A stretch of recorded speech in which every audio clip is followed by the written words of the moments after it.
Mr. President, Excellencies, ladies and gentlemen, in its simplest form, foreign policy is really about three things: about values, interests, and power.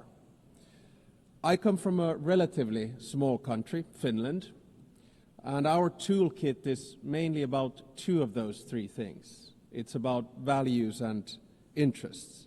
Power, hard or soft, is usually the luxury of bigger players.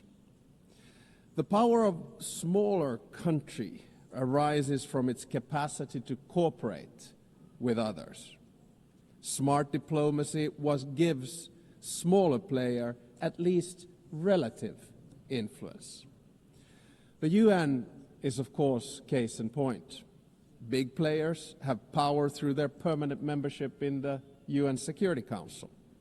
But we, the smaller players, can influence the ebb and flow of international relations by being active in the corridors of diplomacy. Now, most of the speeches that we've heard here today have highlighted the fact that the world order, balance, and dynamics are changing, much like they did after World War II when the UN was founded. I actually think that the post-Cold War order is over, but we don't know what the new order is going to look like. It will take at least 5 to 10 years for things to settle. And my message to this assembly today is that regardless of the size, each and every member state of the United Nations has agency, a say in how the new world order will look like. It is important that we all use this power wisely and responsibly. Now, I fully appreciate that our interests differ, depending on our geographical location, history, state of development, or culture.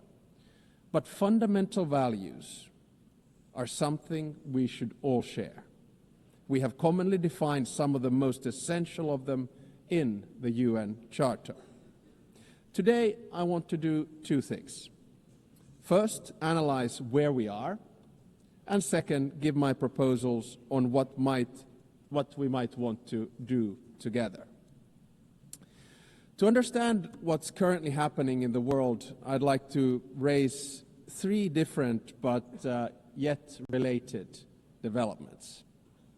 First, it seems to me that there's a growing tension between multilateralism, in other words, an order based on the rule of law, and those that speak the language of multipolarity or transactionalism. So difference between multilateralism and multipolarity. Now, I can understand the temptation and the rationale of the proponents of multipolarity and transactionalism. But can they solve the world's biggest challenges, such as climate change or sustainable development? Today, I see many states, both big and small, pursuing transactional or multivectoral foreign policies. In essence, their aim is to diversify their relations with multiple actors rather than aligning with any one particular bloc. Now, this can be opportunistic, but it may also be justified and reasonable.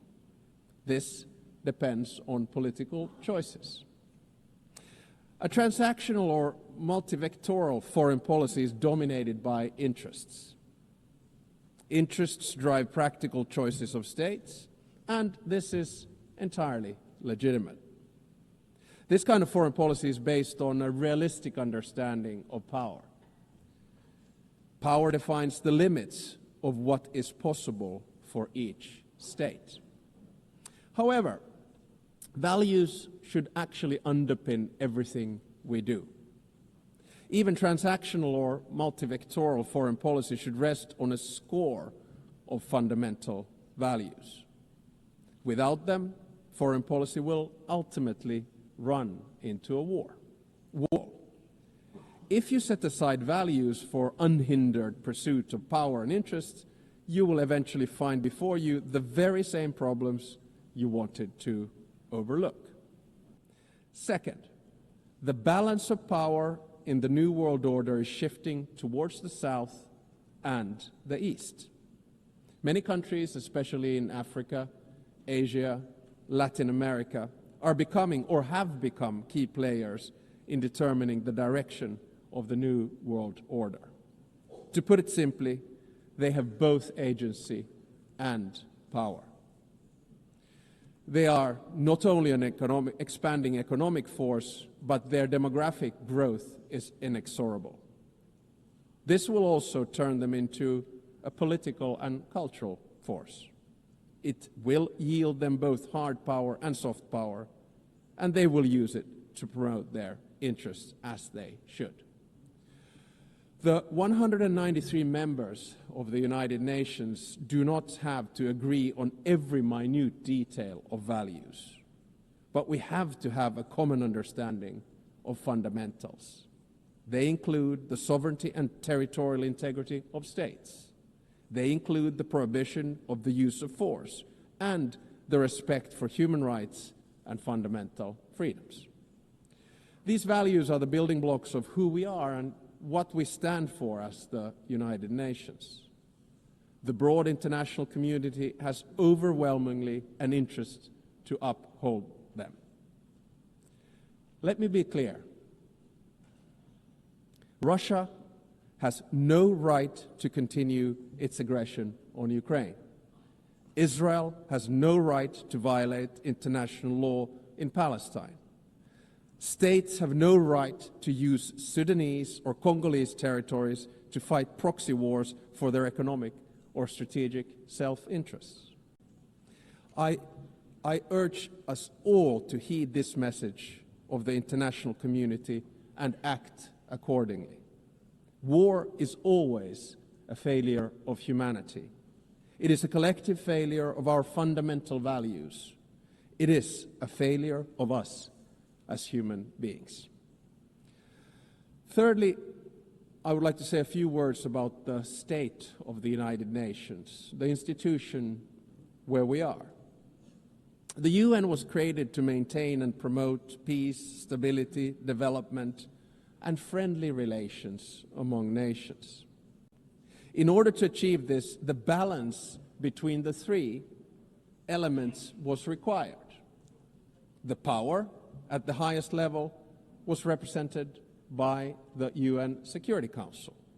The interests of the wider membership were reconciled here in the General Assembly, and the values were enshrined in the Charter and consolidated as rules of international law. Now, unfortunately today, the UN is struggling to fulfill its central promise of delivering peace and stability. We can always blame each other, but at the end of the day, it's a collective decision. Countries have increasingly taken the liberty to break the rules of international law and to use force against other people's territories and suppress other nations. The United Nations of today does not sufficiently reflect the realities of the balance of power. All too often, it fails to serve as a forum for the coordination of interests, and the values at its core are too often not respected in good faith. We all want to have the freedom to make choices and a possibility to influence the world around us. Today, many countries are seeking answers in multipolarity or transactionalism. If the UN fails to deliver, this trend will accelerate. So, let me sum up in the terms of the three pillars: values, interests, and power. Our values can divide us. Fundamentally, however, they should unite us around the basic principles of humanity, the rule of law, and the prohibition of aggression. Our interests differ, and it's only right that we promote them.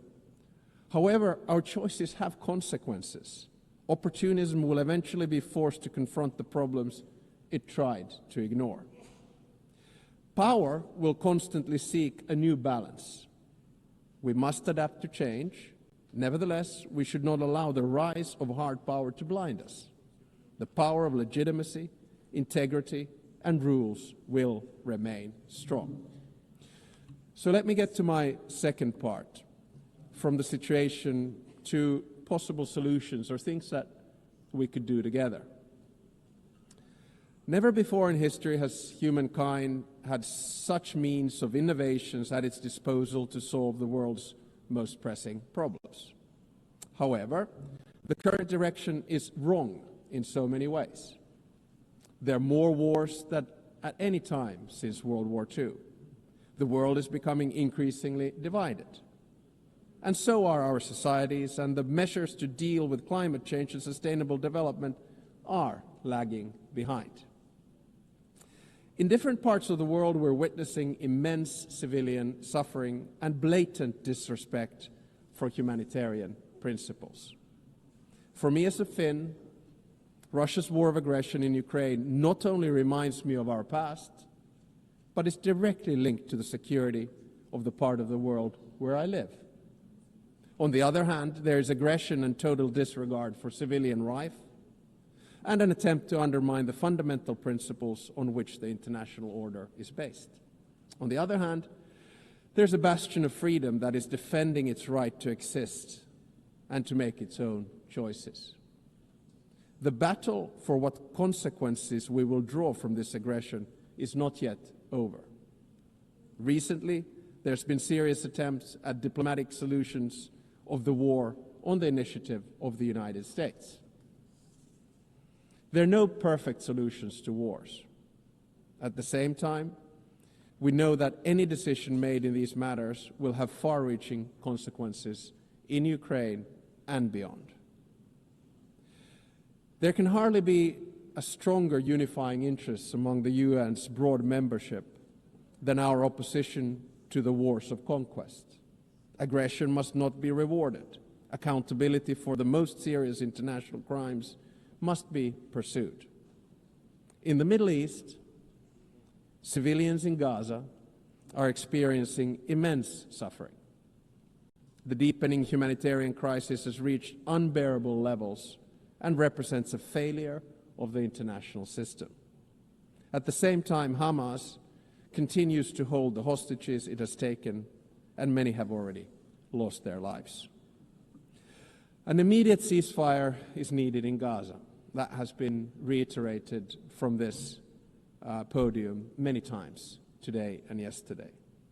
Humanitarian aid must be granted safe and unhindered access. The hostages must be released. I commend the efforts led by France and Saudi Arabia to advance the two-state solution. The negotiations must meet the Israeli and Palestinian security needs and Palestinian right to self-determination, its legitimate aspiration for statehood and sovereignty. The occupation that began in 1967 must end, and all permanent status issues must be resolved. Correspondingly, the countries that have not recognized Israel must do so. At the same time, the international community must support and strengthen the Palestinian Authority for it to govern the entire Palestinian territory effectively. This is the only viable option for achieving a two-state solution. A stable Palestine will also significantly benefit the security of Israel. In many parts of the world, conflicts are raging, causing immense suffering locally, instability regionally, and reverberations globally. We've witnessed particularly brutal violence in Sudan, in the Democratic Republic of Congo, in Haiti, Myanmar, and Mali, among others. Civilian populations continue to face famine and displacement at a large scale. And sometimes I feel that we end up looking at conflicts only that are near to us. But I think the job of the UN is to look at all of them with equal determination. I praise all those who, in good faith, continue to work for peace despite the daunting task. In June, a peace agreement was reached for the conflict in the Eastern Democratic Republic of Congo. The true test, like with all peace agreements, lies in its implementation. Does it stick? There's a humanitarian crisis of alarming proportions that compels us, all of us, to respond. Peace processes should not be transactional. They must be guided by international law. All countries and stakeholders in the region must be engaged and committed to achieve sustainable peace. The presence and involvement of the UN is essential. I would also like to stress the crucial work carried out by journalists amid conflicts and in other difficult circumstances. Attacks on members of the media are unacceptable. Media freedom is the basis for democracy. It is a prerequisite for an open society. The ability of the press to carry out its work is important for all of us. Ladies and gentlemen, the composition of the UN still largely reflects the world of 1945. As the world has changed drastically, so should the decision-making at the UN. Last year, in this very hall, I argued for a reformed Security Council, a council where currently underrepresented regions would have a stronger voice through permanent seats at the table. The number of permanent members should be increased in the UN Security Council. At least there should be 2 new seats for Asia, 2 for Africa, and 1 for Latin America. I think I'm going to say this every year because it's the only place where I get applause. No single state should have a veto power. And if a member of the Security Council violates the UN Charter, its voting rights should be suspended. I believe that these changes at the top of the UN are necessary in order to maintain the UN's central role in international relations. At the same time, a more comprehensive reform of the UN is needed. I commend the Secretary General for his UN 80 initiative, and I encourage him to take bold and ambitious action. So Finland strongly supports the UN and wants it to succeed. Therefore, we stress the need for true reform to enhance the organization's credibility, relevance, and efficiency. This will ensure that the UN can act. The UN needs to focus its efforts on its most important goals: ending and preventing wars, protecting human rights, and acting as a catalyst for sustainable development. And also, we need to get the UN back into peace mediation. I would argue that one of the reasons that we have so many wars right now is that the UN is absent from peace mediation. No other organization can offer the legitimacy comparable to that of the UN. If the UN is absent, conflicts are not resolved without it, which is not in our common interests. The UN is needed as a mediator, and the member states should support it at this endeavor. Finally, Finland is strongly engaged in the work of the UN and will remain so. Therefore, we're also standing for election to the Security Council for the term of 2029 to 2030. Should we be elected, Finland pledges to be a principled and pragmatic partner for peace. We are principled in our commitment to international law, with the Charter at its core. We are pragmatic in seeking solutions that truly advance international peace and security, recognizing that progress is often incremental.